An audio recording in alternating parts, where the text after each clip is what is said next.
करात नगर एक प्राचीन, समृद्ध परंतु लोभ और अधर्म में डूबा नगर। यहीं रहता था देवराज, ब्राह्मण कुल में जन्मा, पर आचरण से अत्यंत पापी। अरे हटो सामने से, मेरे रास्ते में कोई गंदगी नहीं चाहिए। तुम सबकी जिंदगी बस भीख मांगने और रोने में बीत जाएगी, और मैं सोने चांदी के ढेर पर बैठूंगा।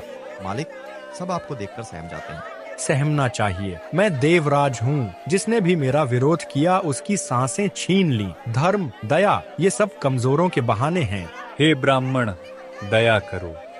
कई दिनों से भूखा हूँ, थोड़ा अन्न या जल जीवन बचाने के लिए दे दो। तू भूखा है तो जा मेहनत कर। मुझे तुझ जैसे निकम्मों पर अपना अनमोल अनाज क्यों बर्बाद करना चाहिए? पुत्र, आज दया कर दे, कल तेरा समय भी बदल सकता है, फिर तू भी किसी की दया का मोहताज होगा। चुप कर, वरना मैं तेरी हड्डियां तोड़ दूंगा, और अगर एक और शब्द भी बोला तो मैं तुझे ऐसा मारूंगा कि तेरी हड्डियां बिखर जाएंगी और तू अपनी जिंदगी में फिर कभी खड़ा नहीं हो पाएगा। देवराज, तूने एक गरीब का अपमान किया है, उसके आंसुओं और भूख का मजाक उड़ाया है। यही तेरे अहंकार और निर्दयता की कीमत है। मैं तुझे श्राप देता हूँ, तेरे पाप तुझे निगल जाएंगे, तेरे शरीर को असाध्य रोग जकड़ लेगा, तू तड़प तड़प कर मरेगा, और तेरी आत्मा तब तक चैन न पाएगी जब तक तेरे पापों का प्रायश्चित्त न हो जाए। याद रख, ये एक गरीब की बद्दुआ है जो तुझे जीवन भर सताएगी। श्राप और अपने पिछले पापों का भार दोनों ने मिलकर देवराज को बीमार कर दिया। कुछ ही महीनों में श्राप ने अपना असर दिखाना शुरू कर दिया। उसका तेज चेहरा मुरझा गया, देह दुर्बल हो गई और भीतर से जीवन की लौ बुझने लगी। आह, देह जल रही है, ये कैसी ज्वाला भीतर धधक रही है। वैद्य जी, कृपा करो, यह पीड़ा अब मुझसे सही नहीं जाती। तुम चाहे जितना धन मांगो, मैं सब दूंगा। बस मुझे वह औषधि दो जो मेरी इस जकड़न को दूर कर दे। मुझ पर दया करो, मेरी सांसें भारी होती जा रही हैं। महाराज, मेरा ज्ञान और मेरी औषधियाँ दोनों ही इस पीड़ा के आगे हार मान चुके हैं। यह कोई रोग नहीं है, बल्कि किसी भयानक श्राप का परिणाम है। मुझे खेद है, पर अब मैं आपको ठीक नहीं कर सकता। देवराज इलाज की तलाश में नगर नगर और ग्राम ग्राम भटकने लगा। हर वैद्य, हर मंदिर, हर आश्रय स्थल पर उसने उम्मीद लगाई, परंतु हर जगह निराशा ही मिली। उसका शरीर दिन ब दिन दुर्बल होता गया।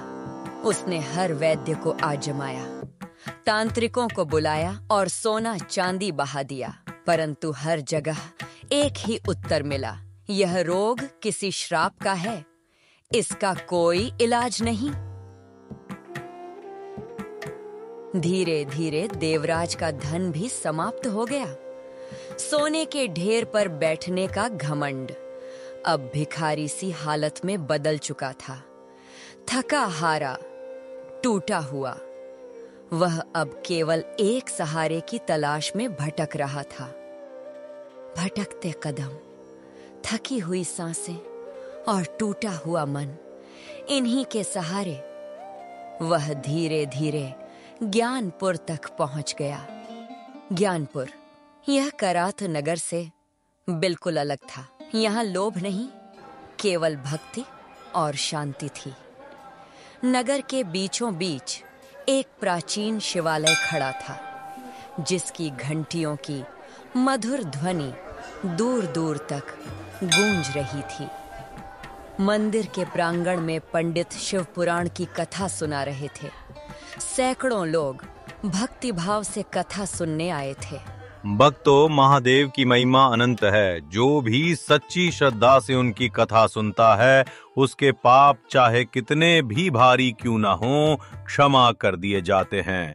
स्मरण रखो, अंत समय में भी यदि मन सच्चा हो तो महादेव की कृपा से मृत्यु भी मुक्ति का द्वार बन जाती है। मनुष्य का सबसे बड़ा शत्रु उसका अपना अहंकार है। राजा हो या साधारण जन, अहंकार सबको अंधा कर देता है। परंतु जो अपने दोषों को पहचान ले और ईश्वर के चरणों में समर्पित हो जाए, उसका जीवन सुधर जाता है। ये क्या हो रहा है? ना जाने क्यों इन वचनों को सुनकर मेरे भीतर अजीब सी शांति उतर रही है, मानो बरसों से जलता हुआ मन धीरे धीरे ठंडा हो रहा हो। क्या यही सच्चा मार्ग है जिसे मैं अब तक टालता रहा? क्या सचमुच महादेव पाप भी क्षमा कर देते हैं? देवराज ने अपने जीवन में कभी धर्म की ओर कदम नहीं बढ़ाया था, पर उस रात कथा के हर शब्द ने उसके भीतर एक अजीब सी शांति भर दी। उस दिन के बाद देवराज हर रात कथा सुनने आने लगा। उसका शरीर पीड़ा में डूबा रहा, लेकिन उसका मन धीरे धीरे शांत होने लगा। कितना अंधा था मैं। धर्म और दया को ठुकराकर मैंने केवल पाप कमाए। अब जब अंत निकट है तो यही कथा मुझे सहारा दे रही है। देवराज को अब एहसास हुआ कि सच्चा धन सोना चांदी नहीं बल्कि भक्ति और दया है, परंतु यह समझ बहुत देर से आई थी। कथा सुनते सुनते 1 मास बीत गया। देवराज का शरीर लगातार कमजोर होता गया, पर उसका मन पहले से कहीं अधिक शांत था। और फिर एक दिन उसकी अंतिम घड़ी आ पहुंची।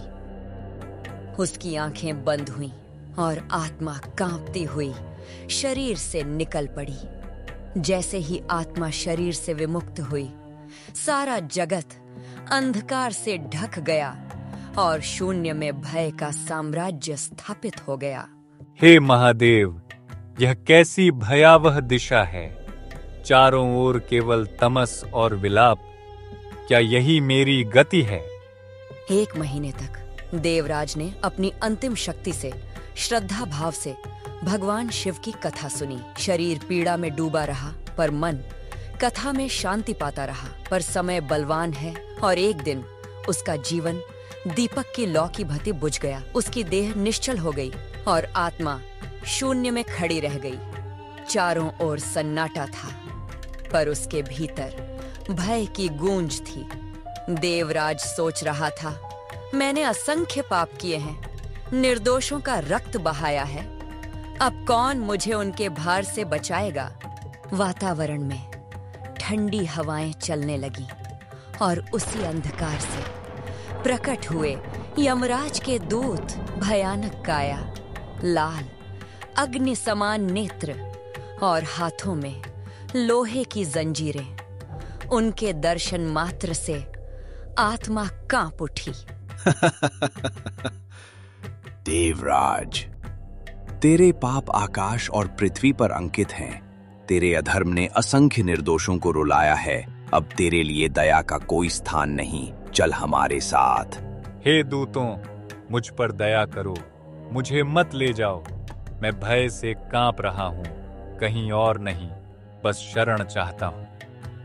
आहा, दया तुझ पर? तू पापी है, अत्याचारी है। तेरे जैसे के लिए नरक की ज्वालाएं ही उचित स्थान है। तेरी विनती व्यर्थ है देवराज।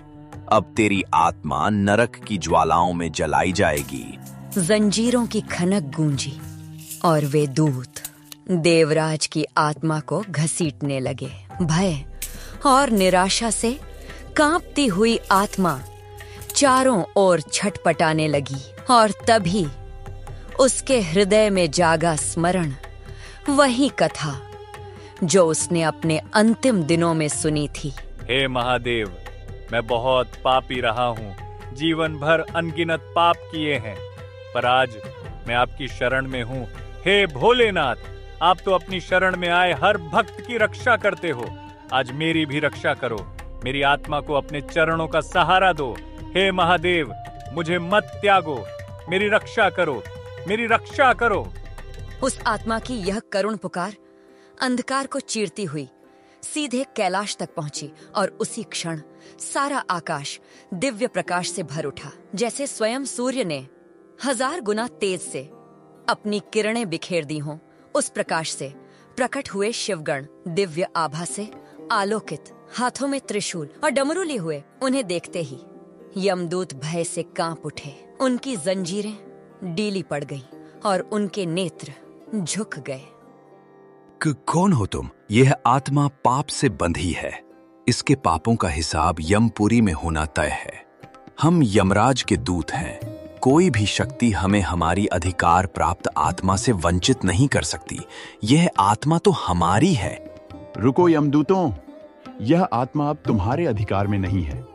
इसने अपने अंतिम समय में अत्यंत सच्चे और निर्मल भाव से महादेव की पावन कथा सुनी है, और जो मृत्यु की देहरी पर भी श्रद्धा और भक्ति से शिव कथा श्रवण करता है, वह अधमलोक का अधिकारी कभी नहीं हो सकता। ऐसी आत्मा का मार्ग अब केवल एक ही है, शिवलोक की ओर, महादेव की शरण में।